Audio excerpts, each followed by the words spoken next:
Waiting for clearance from ground control. All right. Welcome back to the 2021 PGA Championship here at the Ocean Course in Kiawah Island, South Carolina. We are thrilled to be joined by 2017 PGA champion, Justin Thomas. Justin, welcome back to the PGA Championship. This is your sixth playing here. A big win a couple months back. Maybe talk about the form of your game right now, how you're feeling, and this is your first foray out here on the Ocean Course? It is. I played when I was about 10 years old with my dad, and I want to say maybe my grandpa, but I don't remember it too well. The only thing I remember about that round is my dad five-putted number 3. He putted off the green, and I thought that was pretty funny because he didn't really do that too often. But it's a great golf course. It's an unbelievable venue. In terms of my golf game, I feel really good about it, to be honest. I mean, I've been practicing hard. It's been close. My results have been very average, to say the least, I would say. But that's the thing about this game, and I feel like I've been close, but just not quite putting it together. And but that's the thing about this sport. You can wake up the next day, and it can all be there, or it can all not be. But it's a very difficult course, difficult test, and it's really just, I think, going to be about your mental game and your patience throughout the week. We are going to zoom out for your first question, Justin. We're going to go to Mark. Mark, you're up with Justin Thomas. Hey, Justin. Yeah, just, back at the Players' Championship, obviously you won, but you definitely outplayed the field in terms of the shots that you were hitting. Do you feel like something like that is going to be the key this week at Kiawah with the wind and all the downwind and into the wind shots? It would definitely help if I hit it like I did on the weekend of the Players. I like my chances, but it's so difficult about this place, and I'm very, very happy and also fortunate that I came Sunday morning to play, because it was totally opposite wind than it's been the last 2 days. So I played 18 on Sunday and then played 9 the last 2 days. So I've seen the golf course in 2 completely opposite winds. So I think that's definitely helpful for me, who didn't play in 2012, but at the end of the day, you don't know what you're going to get. I mean, when you're this close to the water, you can get it when it just really flips, at the drop of a hat. So you could play a group of holes into the wind, and then it could switch, and you could play the next set of holes into the wind. But it really just it could be one of those weeks where you could get a late draw, where one could be great, one could be a lot worse. But at the end of the day, you definitely are going to have to strike your ball solid and consistently to be able to control the flight and the distance, to at least keep it on the golf course at sometimes, but be able to hit fairways and greens. We're going to go to your right, Justin, number 8. An open mic if you wanted a rebuttal to Rory. I can't really say too much other than it's glad to see him win. I know it's been a really long time for him, so I'm glad to see him. But at the same time, I don't really want to egg him on, because usually when he wins, he likes to reel some off. And with a lot of big tournaments coming up, I don't really want to poke the bear. And secondly, you've expressed some frustration with your putting over the past couple tournaments. Where are you in that process? What have you been working on? Just simplifying it. I think honestly, very similar like I did with my wrist injury a couple of years ago, when all you can do is putt. It's easy to fall into the trap of wanting to perfect it and wanting to maybe get it to look a way that you want it to look. Very similar to, I think, what a lot of people and I've done it in the past with my golf swing.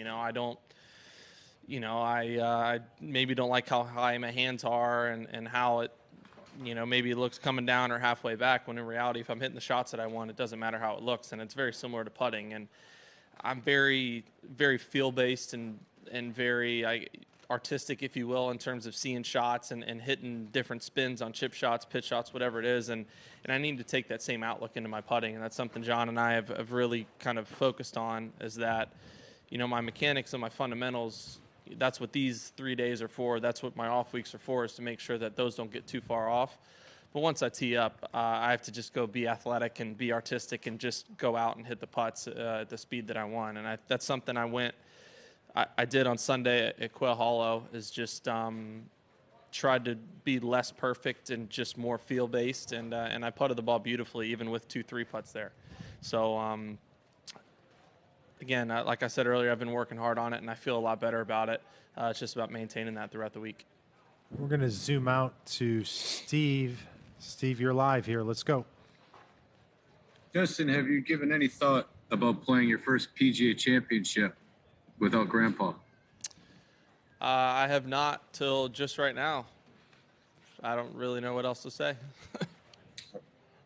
I'm sorry. You're fine.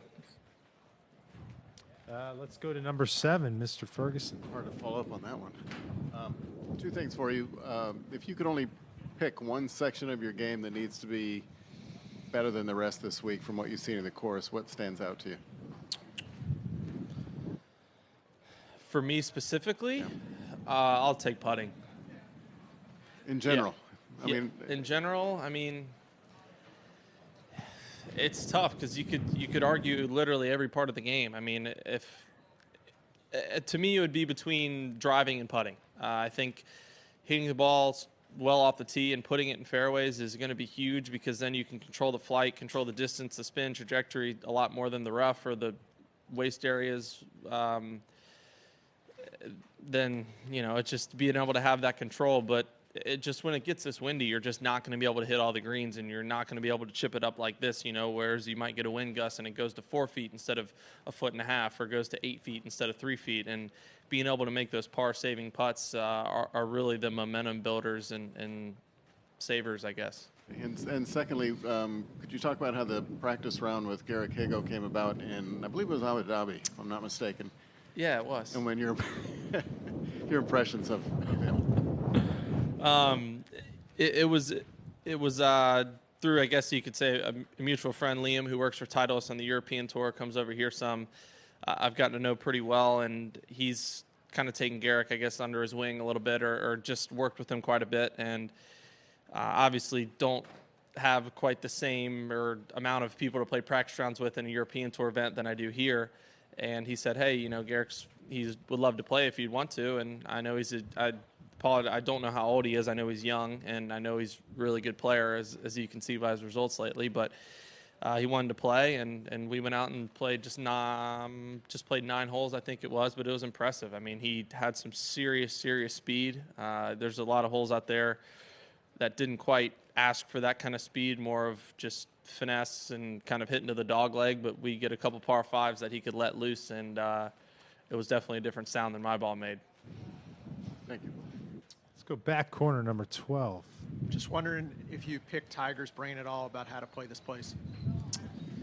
I mean, I just asked him about the course. I didn't really, pick and he'd be the first to say he hasn't really played it that well, so he probably wouldn't. It's not like he's won here, so he wouldn't say necessarily this is the perfect or right way to play it. But I just asked him about the course just in terms of preparing and getting ready, and he pretty much hit the nail on the head. I mean, it's long, it's a lot of crosswinds, and have a good short game. Bodes well at most places. Right in front here with Juan, please. So we have 2 consecutive majors by the water. No, I mean, PGA Championship now, U.S. Open in June, one in the Pacific, one in the Atlantic. How will you compare the 2 events and the 2 golf courses? The golf courses are very different other than they're big, long golf courses and can play very difficult. But, the grasses couldn't really be much more opposite. You have, some of the purest putting surfaces I've putted on this week, and then you have Poana at Torrey Pines, which we all know as Poana. And, the kind of the sticky Kikuya type rough that they have out there. And this is very much not Kikuya here, the very thick, I guess, bluegrass, ryegrass. But yeah, I would, from when the few times I've played Torrey, the wind is blowing substantially more here than it does there. But we all know that Torrey can play very, very difficult when it gets like that. So talking by the water, you're going to finish your season in Whistling Straits at the Ryder Cup, no? So what is that for by the water? So, as a golf course, yeah, it's great. I played the PGA there. I think it was in 15, my rookie year, and I loved it. It's a cool venue. There's a couple holes out here that remind me a little bit of it, just with the look of them off the tee and some of the slopes and the way the holes are shaped. But yeah, it should be a fun week. But I still need to solidify my spot in the team first.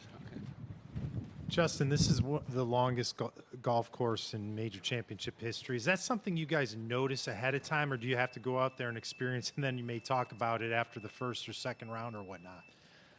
I noticed it last week when someone sent me a scorecard and I saw that the back nine was 4,000 yards, and I think I actually laughed out loud when I saw it because I was looking at the numbers. But they can't possibly play it that long. I mean, unless they get a day where there's absolutely no wind. But I mean, the holes that are going to be back downwind when it comes back into the wind, they just can't. I mean, they can't play 14, that par 3 back if you have this wind today. I mean, guys are going to be literally hitting driver on that hole unless they PGA wants 7-hour rounds. I wouldn't advise it. So yes, it is extremely long, and it plays all of its yardage even with the tees are moved up when the holes are into the wind. But I think Ricky, I was talking to about it last night, said it very well to where they have that length and they need the tees because I mean, for example, the par 5 number 7, I mean, I think it's 590 yards or something. I had 8-iron in today. I mean, when it gets this windy and severe as the wind can get out here, they need those tees because the 590 yards can play 500 or 490 yards when you get that much wind. And then same thing when you go back into the wind, they might need to move the tee up to 420 yards to play 520. So, but yes, it is very intimidating looking at the scorecard. All right, Doug, to take it from here. I think, Justin, you've talked before about the Olympics and your desire for it, but Rom has made the point recently, and he's all in as well, that it's going to be a different kind of Olympics, the logistics and not being able to get the Olympic experience. Has that been any type of a turnoff to you as you're thinking about it? Yeah, I don't know if turnoff is the right word. I mean, I guess somewhat it is. It's a bummer. I mean, that's kind of the only way I can put it is I mean, I'm very excited about the possibility of playing for the U.S. on the Olympic team. Am I upset and disappointed that I can't have my family or some friends or a normal team that I would have with me there? Yeah. Would I like to feel like I'm just as prepared? Yeah. But at the same time, did I know that we were just going to go through a pandemic? No. So I can't. It's just going to be one of those things down 10, 15 years from now, you're going to look back at 2021 Olympics and it's going to be a weird year. And I know I'd kick myself forever if I didn't do this. And especially with this being kind of in the 2-year trial run for golf, who knows, what could happen in the future. Do you feel an obligation, or is it just a personal desire of yours to play? A personal desire. I mean, I can't imagine what the rush and what the feeling would be of winning a gold medal. It's just something growing up. I mean, growing up, I went up on the putting green as a 6-7-year-old making putts to win the Masters, U.S. Open, British PGA is a chance to, win these tournaments that I watch on TV. But I never had the opportunity to watch an Olympic golf event because it wasn't a thing. So it was something you couldn't dream because it wasn't a thing. And now that it is, it's an unbelievable opportunity. And I think I've made it pretty known my stance on playing for the U.S. and representing my country. It's a tremendous honor. So, but yeah, I guess a long way to answer it. Yeah, it is. It's going to be extremely different and not near the experience, but I'll make way if I have to. Thanks. Justin, thanks for stopping by, for finding us, and for offering your insights, and best of luck this week, sir. Thank you.